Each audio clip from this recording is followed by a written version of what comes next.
A startup creates value by solving a problem through the unique use of new or existing technologies, with a potential to scale exponentially.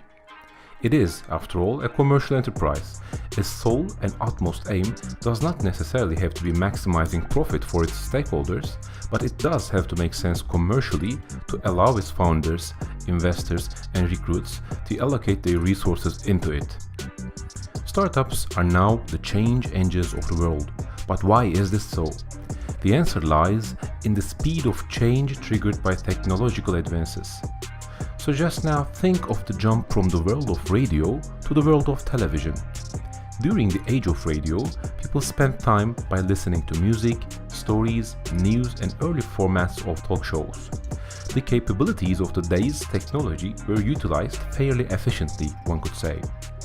When the television was introduced, although the technological capability was now much higher, allowing the transmission of images and opening up the space for visual storytelling, the early content remained very similar to those in the radio days. People would gather up around the table with texts and notes in front of them and read through the stories as if they were in a radio show. The camera would generally be motionless. Although the audio content was interesting, the visual content was static. Only in time, the visual content has started catching up to the technical capabilities of television and use visual storytelling to its full potential.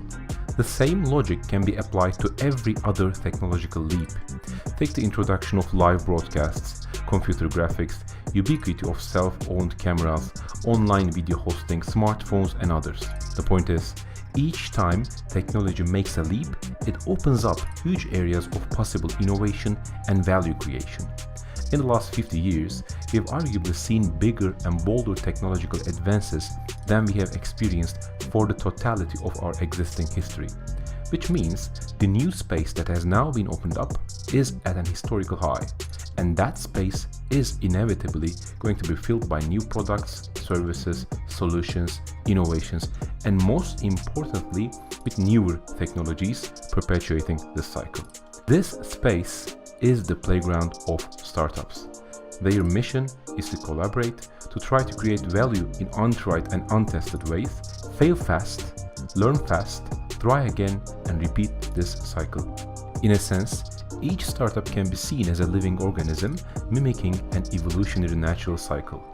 Nature's best tool is its mistakes. And what is a mistake if not a variation or a pivot in the world of startups? If there were no mistakes in the replication of the DNA, then there would be no variation, which means no adaptation and no evolution. With no mistakes, the evolution machine would simply not work. So this is the same way with startups. It is the age of digital Darwinism. So Clayton Christensen, the author of Innovator's Dilemma, likens companies to living organisms too. He points out that each company has a life cycle. It grows, matures, and dies. Usually, the life cycle of an organization can be observed in parallel to an important technology that is central to its functioning. For Kodak, as print photography; for Nokia, as mobile voice calls. As we stop printing photography and start sharing it through our smartphones and data, we see the fall of Kodak and the rise of Instagram. As our need for mobile internet grows, we see the fall or the radical restructuring of Nokia and the rise of Apple, Samsung, and others. So Christensen argues that although it is possible, as in the case of IBM making a leap from mainframe personal computers, it is very rare to see a large company that has been able to successfully jump from one technological era to the next. For large companies, investing in radical innovation when their traditional business is already profitable is a risky and sometimes insane-looking move. Moves that diminish short or mid-term gains in favor of potential future increases are hard to justify in big organizations, and especially with public companies with many stakeholders. What ends up happening is this: large organizations either defer or under-prioritize innovating, which means filling in the spaces opened up by the new technological leaps, as we talked in the example of radio and TV, until they absolutely need to.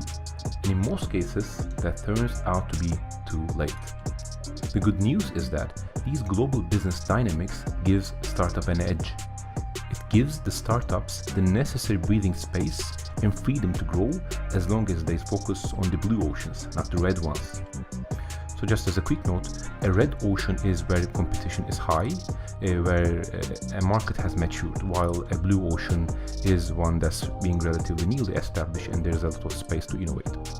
A startup aims high, takes risks, works hard, innovates, learns, pivots if necessary, and does these all over again until it succeeds or runs out of resources. That's why they are the change engines of the world. So what do you think? Do you think startups are the change engines of the world? Do you think they won't be able to compete with growing new businesses now that companies, giants like Amazon, Facebook, Google, and the rest are becoming so big and acquiring new companies? So please comment, and I'll see you in the next video.